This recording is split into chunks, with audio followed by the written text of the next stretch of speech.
Chemistry lecture number 101. What is entropy? Entropy is a measure of how energy is spread out. When energy is concentrated in one area, it spontaneously spreads and diffuses itself across a larger region of space. It's similar to how a drop of food dye placed in water will diffuse and spread through water. So, for example, here is some water, and here is some food dye. We can pretend the food dye is the energy. You see how the food dye spreads out? Oh, that looks very nice. All right, so the spreading out of energy is what entropy is.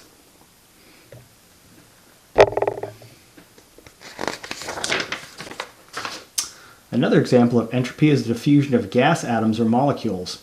And suppose we have two gas atoms, A and B, on the right side of a closed chamber, and this is the initial state. A second chamber is attached on the left. So here are our chambers, a left chamber and a right chamber. Two atoms in the right chamber, and can't get into the chamber on the left because there's a door blocking the way. When a door between the chambers is open, the atoms are free to move between the chambers. When the atoms move, there are 4 different ways they can be distributed.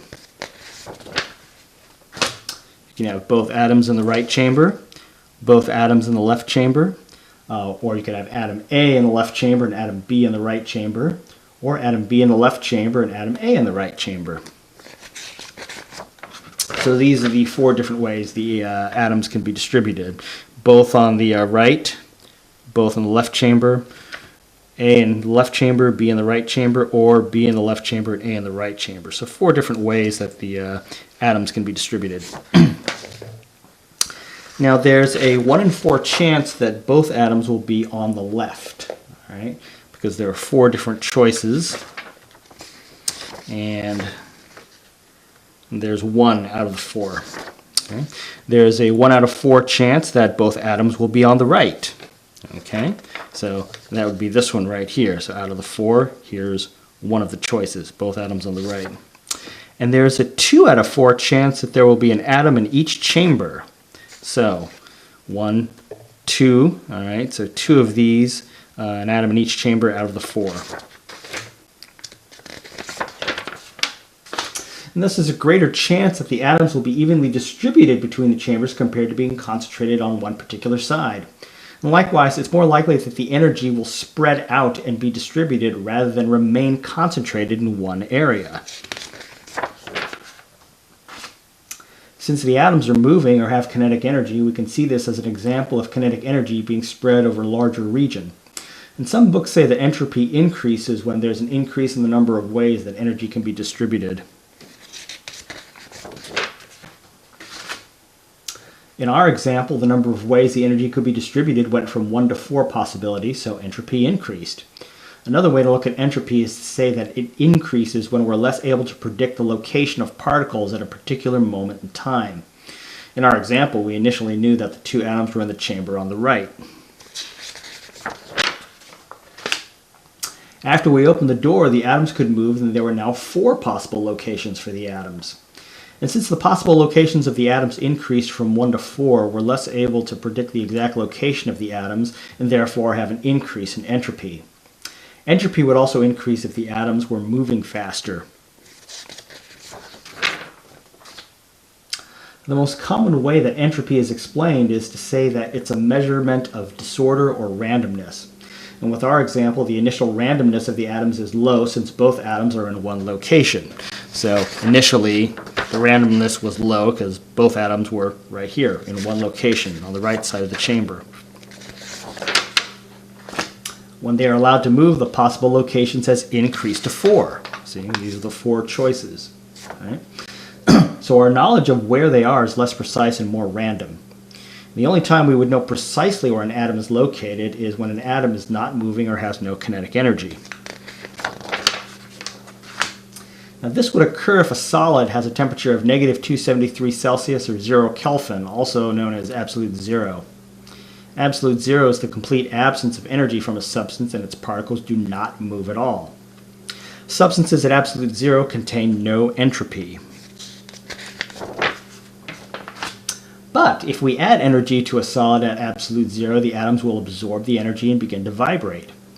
By vibrating, the position of the atoms change slightly, and we know less about their precise locations, thus showing an increase in entropy.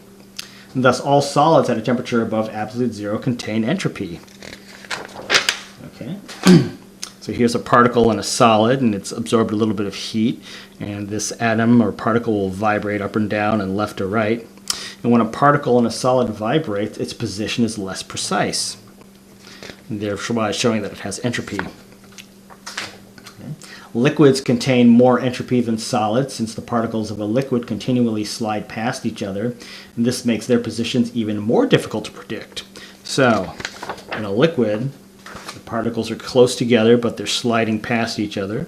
Particles in a liquid slide past each other. Liquids have more entropy than solids. Okay, we know less about the location of a particular particle at a moment in time compared to a solid.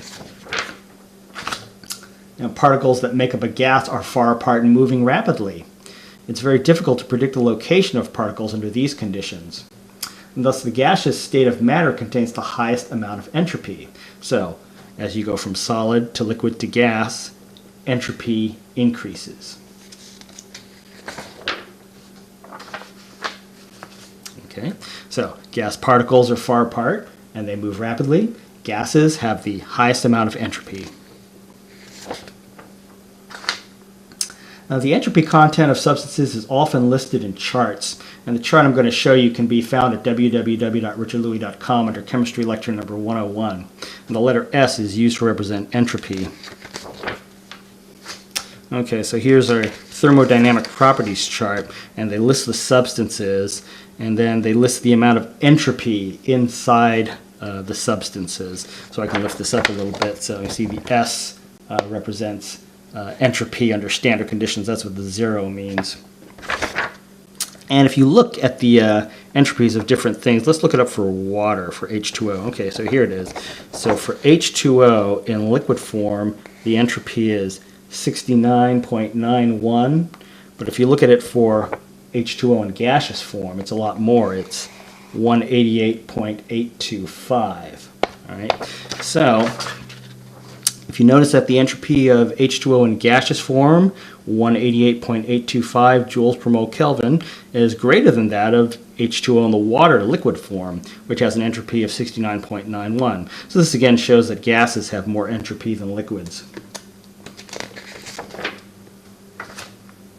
If the entropy of H2O gas is given as 188.825, that means that 1 mole of H2O in the gaseous form at a temperature of 25 degrees Celsius and a pressure of 100 kilopascals has an entropy of 188.825 joules per Kelvin.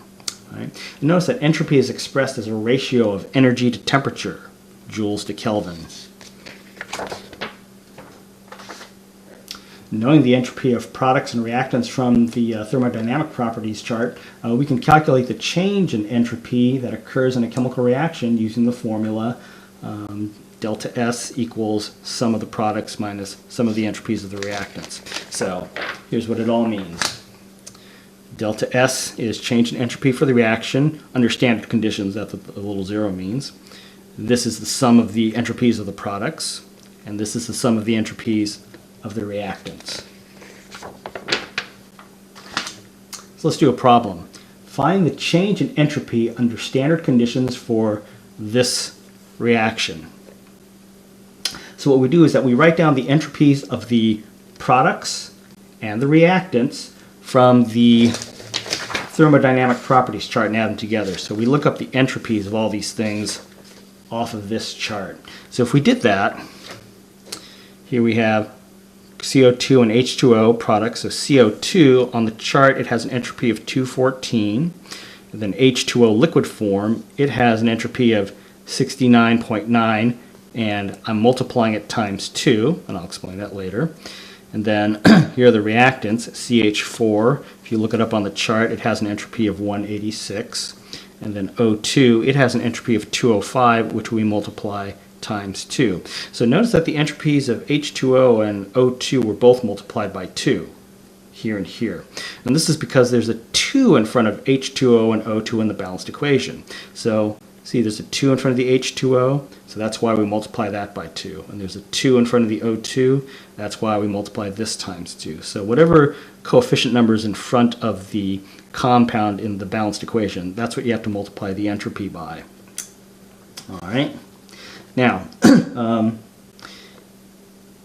if we add up the entropies, we get this for the product and this for the reactant.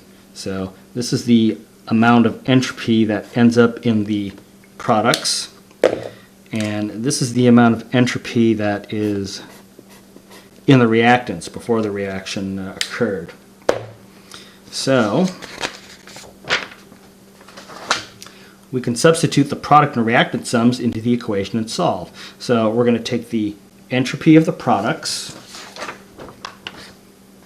353.8, right there, and then the sum of the entropies of the reactants, 596. Okay, 596 there.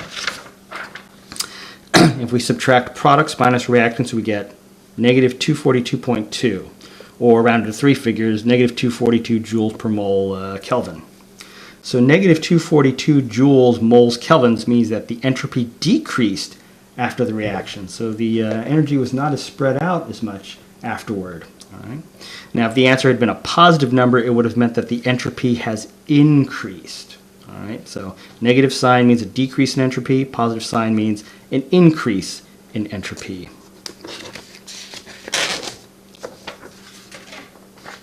For a PDF transcript of this lecture, go to www.richardlouis.com. This has been Chemistry Lecture number 101. What is entropy?